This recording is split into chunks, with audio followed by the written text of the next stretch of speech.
part of. Even the couples who stayed married for a long time made me wonder, do they really want to? To me, many of those couples seemed to have made a bargain, and they were just good enough people to have lived up to it. Or maybe they secretly wanted to break the deal a long time ago, but were stuck with it, and in it. Others seemed basically content with one another, but were they really happy? I never believed that true happiness with another human being was sustainable forever, or even till death do us part. But then something happened. I went on a talk show in 1977 to promote a project, but when the host walked into the green room beforehand to say hi, that thick white hair, those killer blue eyes, it was like one of those shampoo commercials where everything suddenly goes into slow motion.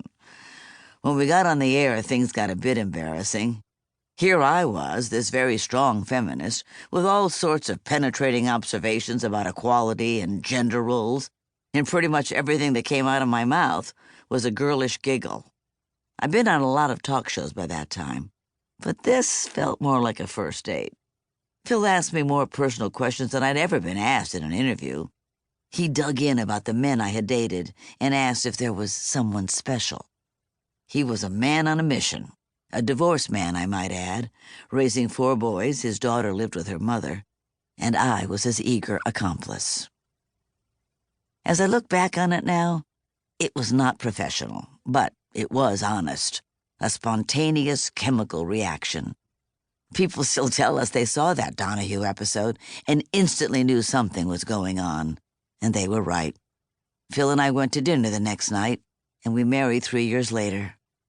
Our wedding day was everything we wanted it to be. Small, just our families, 35 people, intimate and very private.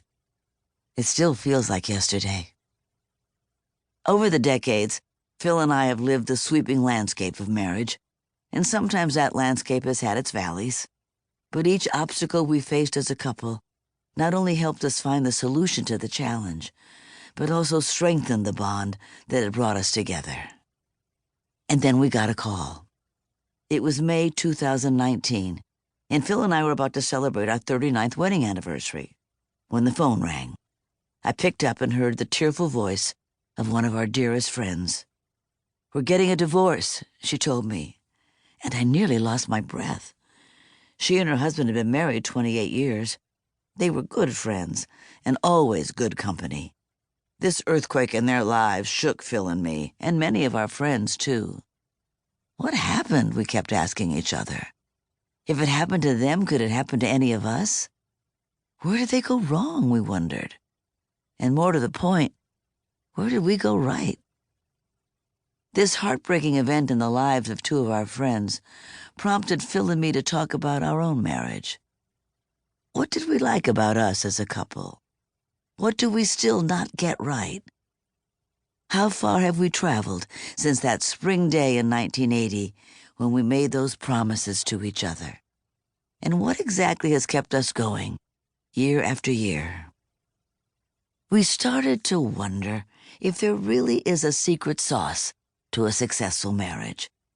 And that's how we came to create this book, one that would pull together the stories of many devoted couples and uncover some of the mystery of marriage in a way that could be a source of information and inspiration for other couples, from newlyweds to long-married couples like us. This was new territory for Phil and me. For years we've been asked to write about our marriage, but we've always been reluctant. I mean, who are we to give advice? We're not experts.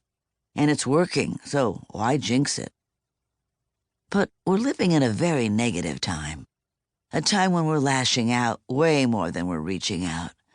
A time in which we too often forget that we're at our best, our strongest, when we're holding the hand and having the back of someone we care about. So Phil and I broke an ironclad rule of our marriage for the first time ever and decided to work on a project together. Talk about putting your marriage to the test.